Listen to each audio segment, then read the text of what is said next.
Hello guys, welcome back to the Coop Hacho. You may be wondering, and you've probably noticed the last 2 weeks, we've been posting now on a weekly basis, not bi-weekly as we were doing earlier on. And you may wonder why. You see, I'm now 12 weeks in, so that means my eldest chicks are 12 weeks, more or less 3 months. The first few weeks, I was also doing the construction. I was getting to learn so many things. But now as things are settling down, I find it's easier to compress more content into one meaningful episode rather than 6-7 minutes of, part 1, part 2. So today I want to talk about a few things. The first one being, as you get to that 3-month marker, because now they are slowly transitioning from being chicks, they are fully reliant on growers mash, which means after growers mash, we head directly into layers mash. Okay. So that means the moment you're going into layers mash means that now your costs are starting to plateau. You see, at the growth phase or even the chick phase, every single day they are growing like weeds. They are eating. But once you get to the layers phase, it means now you're slowly transitioning to mature buds. It means that their consistency in eating and drinking water and vaccination becomes very predictable and starts plateauing off. But remember, you have both roosters and hens. So your roosters, you're definitely doing them for the meat. Okay, so that means once they're past the growth phase, in the next give or take 8 weeks, you should be trying your very, very best to move those birds as fast as possible. Otherwise, what happens? Sasa uko na roosters that zinakula kama fundi and they are not giving you any egg or any potential for an egg. Unless you're doing some brooding, then you can keep a few, because theoretically one rooster can serve maybe 5 hens. So I hear. Now, so that brings us to the first conundrum. I have roosters. They're nearly maturing. Where do I sell them? This is assuming, again, you're a first-time farmer. For whatever kind of business, you definitely, yes, you're aware there's a market.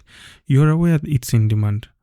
But at the end of the day, for you to get your product to market, you may decide to be the distributor yourself, where you handle all the logistics, all the deliveries, everything directly to your end user. The second option is you find facilitators or middlemen. These are the guys who go across farms in an entire region with lorries, pro boxes, pickups and so on. And they buy chicken roosters in bulk. Sorry. Then they bring to the big markets like Nairobi. So then automatically here, if you're doing all the overheads yourself, you're handling all the logistics, everything yourself, yes, you maximize your overall sales value. But remember, you're also taking additional costs. Transportation. How do you transport? Do you have your own pickup? Do you have your own truck? That is a cost you will have to bear up front. Because now you have to transport your birds to a buyer, say a processing plant somewhere in Nairobi or wherever your market is and wherever you're based, for them to weigh the birds and decide how much their value is to them. But if you're dealing with a middleman, you have a flat rate agreement. And again, going back to the initial discussions we've had a few episodes back, you already know the cost of your birds. And you know the minimum, or rather your walk-away price. The price at which point they either take it or leave it.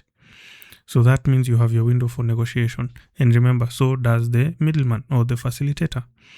One of the ways you can try and improve your odds of getting a larger reach in the market is through a platform like this one, where you're listening to my podcast about all these things. Maybe you're seeing on social media pages the progress of my chicks and so on. Maybe you're seeing the eggs, how they look, the pictures I share, and so on. Getting social media outreach is one of the easiest free marketing tools you have out there. But many people forget there are other tools that help enhance your reach. So one of them is RSS distribution. If you do not know about RSS distribution, this is more or less a technology that is used to digitally broadcast, or rather automatically broadcast digital content. Mostly will be blogs, podcasts, news articles, this type of things from one main source, one hosting platform, to very many hosting platforms, all which will have an RSS link or an RSS participant. So in my case, my hosting platform is what is this called? Spotify. Sorry. So I'm hosting on Spotify, but I'm able to broadcast this to Apple Podcasts. I'm able to give this to YouTube Podcasts and so on. Okay. So that really helps me because I don't have to create 3 different types of content for 3 different platforms. When I'm creating and recording and exporting my file, I just have to bear in mind the quality of my export, all these things that you look into production. Create one for one host platform, get the RSS link for your podcast on your host platform, go to all these other platforms, be it Apple Podcasts, YouTube Podcasts, and claim that RSS as yours. So what automatically happens, if I copy that RSS link from Spotify creators page, my Spotify profile that is, I go to YouTube Podcast to claim it. They will send a verification email to the owner of that podcast on the hosting platform. So based on that, once you authenticate, because again, you'll have access to the email, then automatically it means you're the owner, right? So by doing that, your social media reach is typically covered. Then you're left with maybe your images for something like Instagram, or I don't know, WhatsApp status, or even posting on groups. So that is a very good thing you have to consider, how to start creating your own market. Because if you expect, how do I put this? You see, back in the day, parents used to tell most millennial kids, you just go to school, just go to school, graduate. They will come for you. You will not even apply for jobs. Oh my goodness. You have to create your own market. So that was the first point I wanted to discuss with you. Then some progress on the coop. So the fatality rate is a bit stable now. The birds, we've started to capture the vaccination cycle, cleaning the coop, how to feed, the right feeds, and so on. So now the next question that comes in is, do I want to buy feed in large quantities and expect a wholesale discount, or do I want to start investing in my own feeding program? You remember there's one episode we talked about BSF, we talked about Azola, we talked about duckweed. So for now, I've decided to settle on Azola. Why? Going back to the roosters.